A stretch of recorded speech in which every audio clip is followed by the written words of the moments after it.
ઘણીવાર તમે બહુ જ વ્યસ્ત થઈ ગયા હો, કોઈ જગ્યાએ સંલગ્નિત થઈ ગયા હો, તો ખાવા પીવાનું પણ ધ્યાન નથી રહેતું, અને એટલે ઘણા બધા લોકો કમ્પ્લેન પણ કરતા હોય. તો ઓફિસમાં લોકો એટલા બધા બિઝી થઈ જાય છે, ઘરવાળાઓ પાછા કમ્પ્લેન કરે, કિતને ये लोग बिजी हो जाते, ઘરે ખાવાય આવતા નથી, ખાવા પર ધ્યાન નથી, એમને કો ખાય. એ તલ્લીનતા જ એવી છે, એવો ખોવાઈ જાય, બીજું એને કશું ધ્યાન નથી. આમ કથાને શ્રવણ કરતા પણ અમુક લોકો હશે, કદાચ બોટલ લઈને આવ્યા હશે, મને ખ્યાલ નથી. આગળ વાળા તો બહુ દેખાતા નથી, પાછળ વાળા પીતા હોય તો ખ્યાલ નથી. 3 કલાક કથા ચાલતી હોય, ભાગ્ય કોઈ આમ પાણી વાણી પીતું હશે. અને તમે કોઈએ કથાકારને કથા કરતા કરતા પાણી પીતા જોયા? આમ 2-4 બોટલો સાથે રાખેલી હોય, કોઈ પણ કથાકાર હોય, વલ્લભકુંડની જ વાત નથી, કોઈ પણ કથાકાર હોય, મેં તો આજ દિન સુધી એવા કોઈ કથાકાર જોયા નથી કે 3-4 કલાક બોલતા હોય અને એ વ્યાસપીઠ ઉપર પાણીની બોટલ લઈને બેસતા હોય અને દર અડધો કલાક એક સિપ લેતા જાય. એવા તો હા, પોડિયમ પર બોલતી વખતે હજી એને ગળું સુકાય, એ પોડિયમ પર સુકાઈ જાય ગળું, અડધો કલાક બોલવાનું ભારે પડી જાય. આચાર પીઠ પર બેઠા હોય, 3-4 કલાક ક્યાં વયા જાય, એવું એક ધ્યાન છે. અને જ્યાં તમે જોડાઈ જાઓ પછી એના મય બની જાઓ, પછી બહુ ધ્યાન ન રહે, ભૂખ તરસથી પર બની જાઓ છો. પરીક્ષિત રાજા પણ 7 દિવસ કથાનું શ્રવણ કરે છે, એવા તલ્લીન થઈ ગયા છે, ભૂખ તરસથી પરે બની ગયા છે. એ કથામૃત જ એમને પોષણ આપી રહ્યું છે.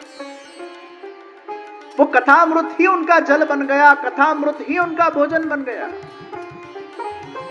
7 દિવસ સુધી એ ગોપીજનોએ જ્યારે ભગવાનના સ્વરૂપામૃતનું પાન કર્યું, જ્યારે ગિરિરાજજીને ભગવાને ધારણ કર્યા, એ 7 દાડાના ભોજન ન જલ, वो स्वरूपामृत के पान करते करते अपनी इंद्रियों को वो पुष्ट कर रहे.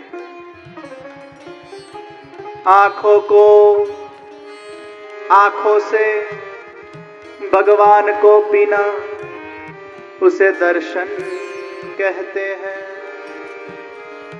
कानों से भगवान को पीना उसे कथा कहते हैं, मुख से भगवान को पीना उसे कीर्तन कहते हैं, हृदय से भगवान को पीना उसे सेवा कहते हैं. આંખથી ભગવાનને પીવું એ દર્શન છે. કેટલી સુંદર દર્શન વ્યવસ્થા છે પુષ્ટિમાં.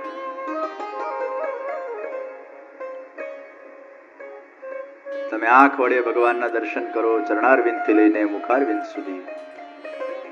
નમઃ પંકજ નાભાય નમઃ પંકજ માલિને નમઃ પંકજ નેત્રાય નમસ્તે પંકજાંગૃહે.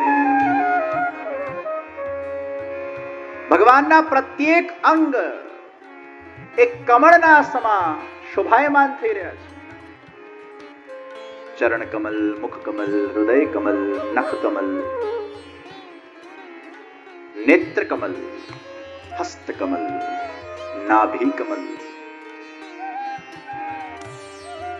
કમળમાં જેમ કોમળતા છે એમ ભગવાનના સ્વરૂપમાં પણ કોમળતા છે. કમળમાં જેમ ઉષ્મા છે એમ ભગવાનના સ્વરૂપમાં પણ ઉષ્મા છે.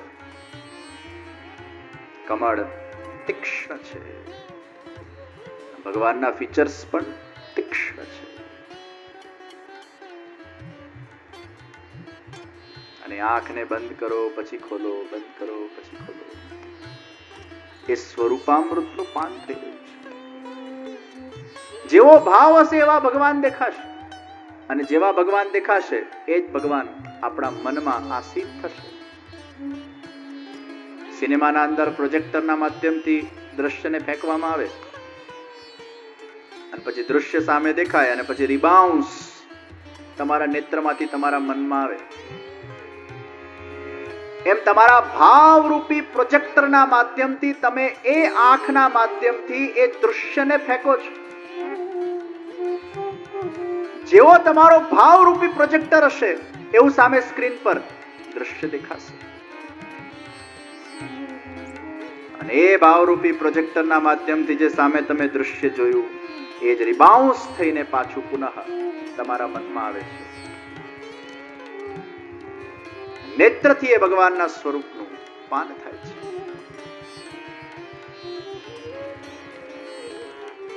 कान से भगवान को पीना वो कथा है, मुख से भगवान को पीना वो कीर्तन है. हृदय आत्मा और मन से भगवान को पीना वो सेवा है. અને જેમ જેમ ભગવાનને તમે પીતા જાઓ પીતા જાઓ પીતા જાઓ એ ઇન્દ્રિયોમાં ભગવાનનો નશો થયા કરે. લૌકિક રસ પીતા જાઓ તો લૌકિક રસની આસક્તિ પ્રગટ થાય. अलौकिक रस पीता जाओ तो अलौकिक विषयों में रुचि उत्पन्न थया करे. पिबत भागवतम रसमालयम. अरे जाम जाम पीने से क्या फायदा, सुबह पिया शाम उतर जाएगा. दो बूंद हरि नाम की पी ले, तेरी जिंदगी हरी हो जाएगी.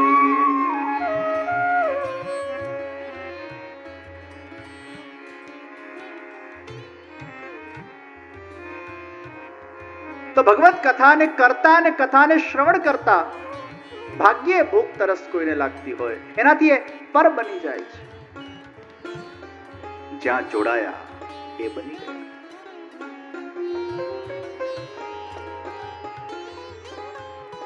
અને આપણા ત્યાંના અમુક પાછા પ્રોટોકોલ્સ, ઠાકોરજીના સામે કેમ બેસવું, કેમ ઉઠવું,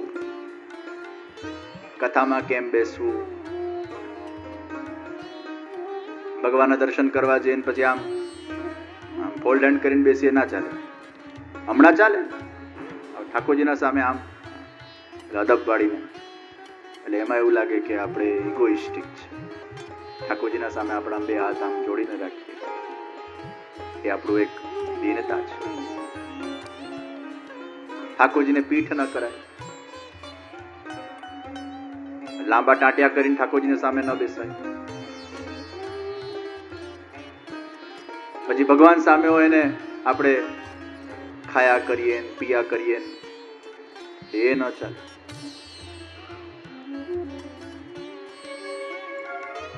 વિદેશમાં એક હવેલીમાં બન્યું એવું કે એક બેને ઠાકોરજીના સામે પાણી પીધું.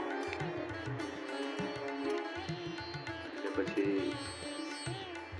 બે ચાર પહેલા અમારા પુષ્ટિ માર્ગમાં અમુક બહુ વિશિષ્ટ થોડાક જ્ઞાની લોકો હોય,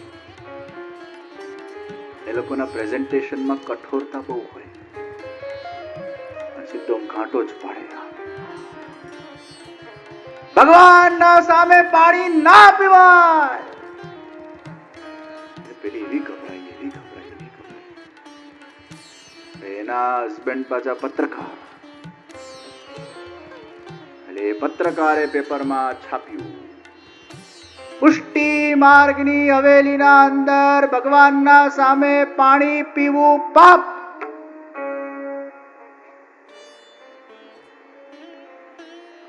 પુષ્ટિ માર્ગમાં તકલીફ નથી, પુષ્ટિ માર્ગના અમુક લોકોના પ્રેઝન્ટેશનમાં તકલીફ છે.